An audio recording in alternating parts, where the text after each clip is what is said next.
The biting winds of the Ice Age swept across the vast, treeless plains of ancient Europe, carving patterns in the snowdrifts and whispering tales of a world long lost. A world where two distinct branches of humanity, separated by millennia of evolution and subtle, yet profound differences, found themselves sharing the same harsh, unforgiving landscapes. 1. The Neanderthals. Stocky, robust, their very bones shaped by the relentless cold, their minds tuned to the rhythms of the hunt and the whispers of the ancient forests. The other, the newcomers, our direct ancestors, anatomically modern humans, slenderer, perhaps more agile, carrying with them a burgeoning capacity for abstract thought, for art, for dreams of a future beyond the next kill. Imagine, if you will, a scene some 40,000 years ago in what we now call the Dorset coastline, though then it was a vast, frozen expanse connected to the continent by a land bridge now submerged beneath the English Channel. A small band of Neanderthals, perhaps the clan of Old Man Theron, their faces etched with the lines of countless winters, huddle around a crackling fire in a rock shelter. The air is thick with the scent of roasting mammoth meat, the sounds of guttural conversation punctuated by the howls of distant wolves.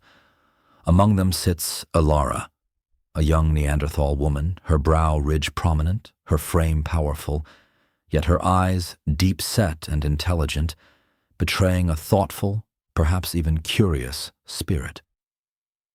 She watches the flickering flames, but her thoughts are miles away, drawn by a strange, unsettling rumor that has traveled on the wind, carried by passing hunters and whispered around shared waterholes. Tales of the others. These others were not like them. They moved differently. Their tools were refined, almost delicate, and they adorned themselves with strange, intricate beads and ochre markings. Old Man Theron dismissed them as mere shadows, a fleeting presence in their ancient hunting grounds. But Alara felt a prickle of something akin to fascination. She had heard of a brief, tense encounter near a glacial river, where a young Neanderthal hunter, her cousin, Bran, had seen one of these newcomers up close. He described him as tall, with a curious intensity in his gaze and, most surprisingly, a willingness to share a hunting ground rather than fight for it. Bran had returned with a small, smooth river stone, unlike any they used, decorated with faint, abstract scratches. A gift, perhaps, or a challenge? For generations, the narrative has been stark. A clash of titans, the superior modern human displacing the archaic Neanderthal. But what if the story was far more nuanced, woven with threads of curiosity, shared struggle, and even, dare we imagine, attraction? The archaeological record, once silent on such intimacies, is beginning to speak, aided by the revolutionary science of ancient DNA. We now know with certainty that interbreeding occurred. Our very own genomes carry echoes of Neanderthal ancestry, a faint but undeniable whisper of ancient liaisons. This wasn't a mere biological exchange, a silent mixing of genes in the vastness of the Ice Age. It implies proximity, interaction, and in some cases a depth of connection that transcends simple survival. Consider the landscape these two groups navigated. It was a world of vast, sweeping plains, dense, ancient forests, and towering ice sheets that sculpted the very topography. Resources were often scarce, and life was a constant, brutal negotiation with nature. In such a world, shared knowledge, collaboration, or even just peaceful coexistence would have offered significant advantages. Perhaps the traditional view of relentless conflict is too simplistic, a projection of our own historical biases onto an age we barely comprehend. Did a Neanderthal woman like Alara, with her inherent strength and deep understanding of the land, find herself drawn to the novelties and perhaps perceived intellectual curiosity of a modern man, say, a quiet, observant hunter named Kale from the arriving Homo sapiens groups? Kale, with his distinctive long limbs, his strange vocalizations that held more inflections than the grunts and calls Alara was accustomed to, and his fascination with the stars he drew on cave walls. For him, Alara represented a profound connection to this ancient land, a living embodiment of the wisdom held within its very stones and animals. Her ability to track game through the deepest snow, her knowledge of medicinal plants, her practical ingenuity, these would have been invaluable. The Ice Age was a time of immense challenge, but also of adaptation and ingenuity. It was a crucible that shaped human evolution. And within this crucible, encounters between Neanderthals and modern humans would have been inevitable. The question is not if they met, but how they met, and what transpired during those fleeting moments of contact, those longer periods of cohabitation. Were these encounters always hostile, defined by territorial disputes and a struggle for dominance? Or were there moments of shared humanity, of mutual respect, of a curiosity that blossomed into something more profound? The physical differences were evident. Neanderthals possessed a robust skeletal structure, a wider, flaring pelvis, a larger nose adapted for cold, and a distinctive occipital bun at the back of their skulls. Modern humans were more gracile, with higher, more rounded skulls and less pronounced brow ridges. But these were superficial distinctions, perhaps less significant than the deep-seated cultural differences that likely existed. What would a Neanderthal find alluring in a modern human, and vice versa? Beyond the simple biological imperative to reproduce, what emotional or social connections might have formed? Perhaps it was the shared vulnerability in the face of mammoths and saber-toothed cats. Perhaps it was the shared joy of a successful hunt, the relief of finding warmth in a cave during a blizzard. Or perhaps it was something far more subtle, the novelty of a different way of thinking, a different perspective on the world. The Neanderthal's profound connection to the immediate, tangible world versus the modern human's burgeoning capacity for symbolic thought, for art that transcended mere representation, for storytelling that built bridges across time and space. Imagine Alara, observing Kale sketching figures on a rock face with a piece of charcoal. Not just an animal, but an animal with exaggerated, almost magical lines, infused with a meaning beyond the hunt. She might not understand the purpose of such art, but she might feel its resonance, a deeper connection to the spiritual world that her own people perhaps expressed in different, less overt ways. The whispers of ancient DNA tell a story far more intricate than the simplistic narrative of replacement. They speak of a time when the boundaries between us and them blurred, when the primal drives of survival and reproduction intertwined, leaving an indelible mark on the human genome. Modern humans, as they expanded out of Africa, encountered Neanderthals not in a single, fleeting moment, but over a sustained period, perhaps as long as 7,000 years in some regions. This wasn't just a brief, hostile encounter. It was a coexistence, at times peaceful, at times competitive, but undeniably involving a degree of intimacy that led to shared offspring. Imagine a group of modern humans, new to the European landscape, having honed their nomadic skills across vast African savannas. They bring with them innovative tools, perhaps more efficient hunting techniques, and crucially, a complex social structure that fostered wider networks and more extensive cultural exchange. For Kale, the modern human hunter, the Neanderthal way of life, with its deep-rooted knowledge of local terrains and seasons, would have been a revelation. Alara, the Neanderthal woman, might have been intrigued by Kale's group's apparent adaptability, their lighter tools that allowed for greater mobility, or even their storytelling around the fire, which perhaps spoke of distant lands and novel ideas in ways her own people did not. This exchange wasn't necessarily one-sided. Recent archaeological discoveries challenge the old stereotypes of Neanderthals as primitive brutes. We now know they were skilled hunters, capable of abstract thought, crafting tools, using fire, and even burying their dead with some degree of ritual. They cared for their sick and elderly, demonstrating a capacity for empathy and social cohesion. There's evidence of Neanderthals using pigments and even creating early forms of art, like the curious hand stencils found in some caves. So, the cultural gap, while present, might have been less of an insurmountable chasm and more a difference in emphasis or expression. Perhaps what drew Kale to Alara, and vice versa, was precisely this subtle difference, this allure of the unknown. The complementary strengths each offered in a world where survival was never guaranteed. A Neanderthal woman's immense physical strength, her resilience in the face of brutal winters, her intimate understanding of the behavior of Ice Age megafauna, these would have been highly desirable traits for a modern human male seeking to establish a lineage in a new, challenging environment. Conversely, a Neanderthal man might have been captivated by the modern human woman's potential for elaborate communication, her artistic expressions, or her possibly broader social networks that could offer a buffer against lean times. Consider the pragmatic realities of Ice Age survival. Small, isolated bands of humans, whether Neanderthal or modern, faced constant threats: predatory animals, harsh weather, and the ever-present challenge of finding food.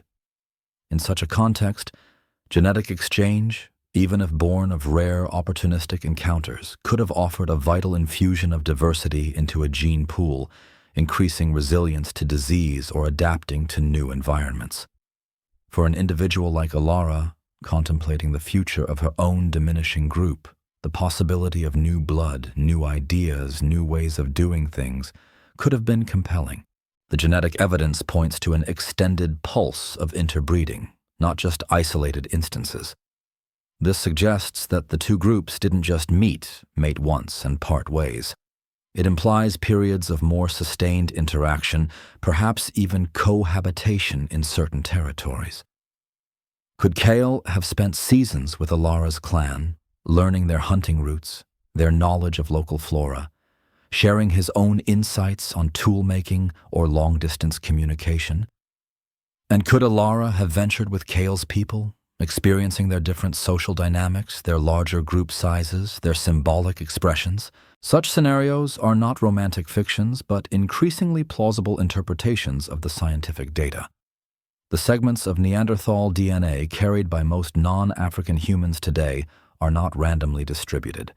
Some genes, related to immunity, skin pigmentation, and even metabolism, appear to have been retained because they offered a survival advantage in the European and Asian climates.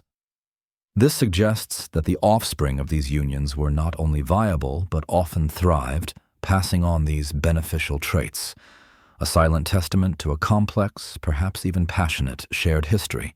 The human story is not a linear progression, but a braided river, with currents merging and diverging, carrying traces of distant shores. The legacy of Neanderthals isn't just fossilized bones in museum cabinets. It lives within us, a genetic whisper from an ancient love affair, or perhaps a series of pragmatic unions that ultimately served the grand narrative of human survival and adaptation. It forces us to reconsider what it means to be human, to accept that our lineage is richer, more tangled, and more beautifully complex than we ever dared to imagine. The winds still blow across the ancient lands, but now they carry the echoes of a different story, one of kinship and connection, rather than just conflict and disappearance. Alara and Kale, fictional though they may be, represent the myriad possibilities of interaction that shaped our deep past, reminding us that even in the harshest of times, shared humanity, curiosity, and perhaps something akin to love can bridge the deepest divides. The very notion of love in the Ice Age is, of course, a modern construct applied to a primal world.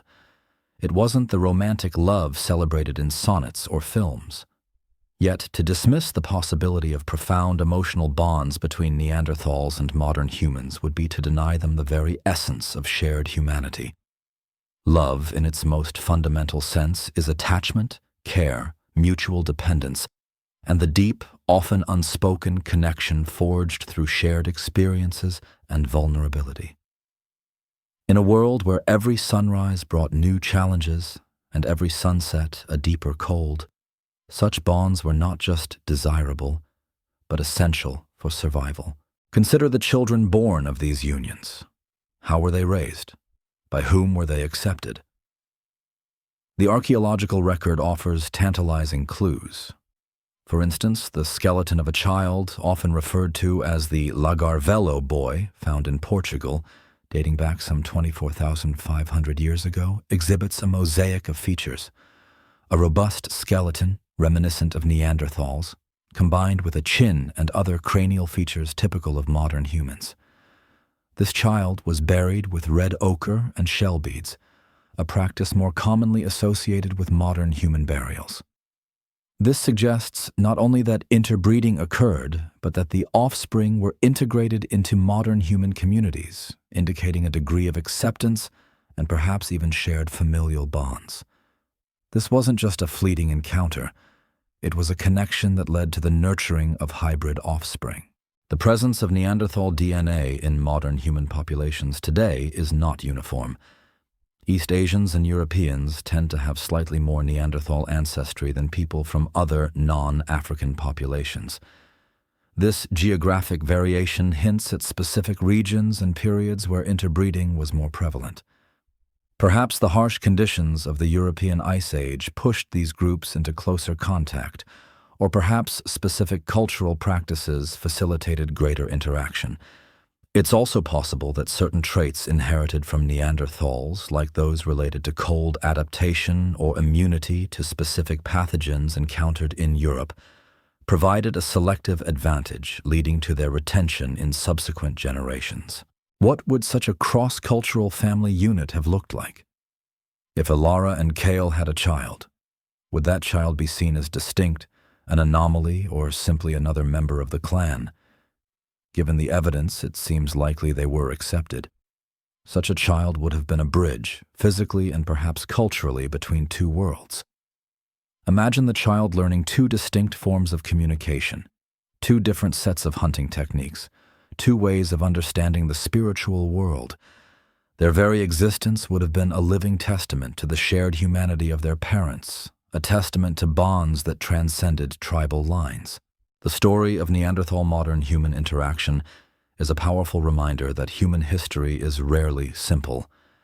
It is not a tale of pure triumph of one species over another, but a complex tapestry woven with threads of conflict, cooperation, cultural exchange, and indeed intimacy. It challenges our preconceived notions of what human truly means and forces us to acknowledge the vast, interconnected web of our ancestry. The gradual disappearance of Neanderthals, occurring roughly as modern humans became more dominant across Europe, remains a complex puzzle. It wasn't necessarily a violent overthrow, though localized conflicts undoubtedly occurred. Factors like climate change, subtle competitive disadvantages in resource acquisition, and perhaps even demographic differences, modern humans arriving in larger, more interconnected groups, likely played significant roles. But the genetic legacy tells us it wasn't a total replacement. It was an absorption, a partial merging, a whisper of ancient passion in our very blood. So did Neanderthal women fall for modern men? And did modern men reciprocate? The answer, increasingly, appears to be yes. Not in the way we might understand romantic love today, but in a deeper, more primal sense of connection, shared survival, and the fundamental human drive to connect, to belong, and to reproduce. It's a story that redefines our understanding of the Ice Age, transforming it from a mere backdrop of survival into a stage for one of humanity's most profound and enduring love stories, one that continues to echo in our DNA. The Ice Age was not just a period of cold and struggle, it was a crucible where different branches of humanity met, mingled, and ultimately became us. The love stories, however fleeting or profound, between Neanderthal women and modern men, between Neanderthal men and modern women, are etched into the very fabric of our being, a silent monument to an ancient, interconnected past.